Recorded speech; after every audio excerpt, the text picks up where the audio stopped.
आप देख रहे हैं क्राइम डाउन न्यूज HD। खबर शामिल करते हैं हाफिजाबाद से। हमारे क्राइम रिपोर्टर सैयद वसीम शाह की रिपोर्ट के मुताबिक वज़ीर आला पंजाब मरियम नवाज की हदायत पर हाफिजाबाद में ज़िले इंतजामिया और महकमा स्पोर्ट्स की जानब से खेलता पंजाब स्पोर्ट्स मुकाबले शुरू हो गए। डिप्टी कमिश्नर अब्दुल रज़ाक ने स्पोर्ट्स जिम्नेजियम में मुकाबलों का इफ्तिताह किया। Additional deputy commissioner general Hamdullah, assistant commissioner Suhail Riaz, district sports officer Nabila Cheema, CEO education Nasia Shahzadi, deputy director colleges professor Azhar Janjua, principal government college Shumaila Yasmin, population welfare officer Sajida Mushtaq, TSO Faiza Kamal समेत मुख्तलिफ महकमों के अफसरान, मुकामी खिलाड़ियों, तुलबा और शायकीन की बड़ी तादाद इफ्तिताही तकरीब में शरीक थी। डिप्टी कमिश्नर अब्दुल रज़ाक ने बैडमिंटन खेलकर इन मुकाबलों का इफ्तिताह किया। इस मौका पर डिप्टी कमिश्नर का कहना था कि वज़ीर आला पंजाब मरियम नवाज की हदायत पर खेलता पंजाब स्पोर्ट्स मुकाबलों का इनेकाद किया गया। इन मुकाबलों में मुख्तलिफ कैटेगरी के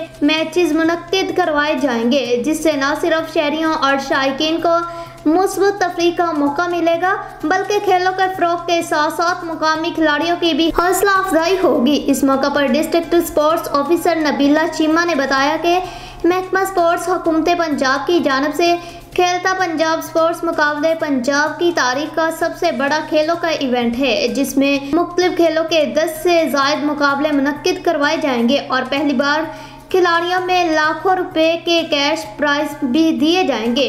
अब तक के लिए इतना ही। देखते रहें क्राइम डाउन न्यूज HD। अल्लाह हाफिज।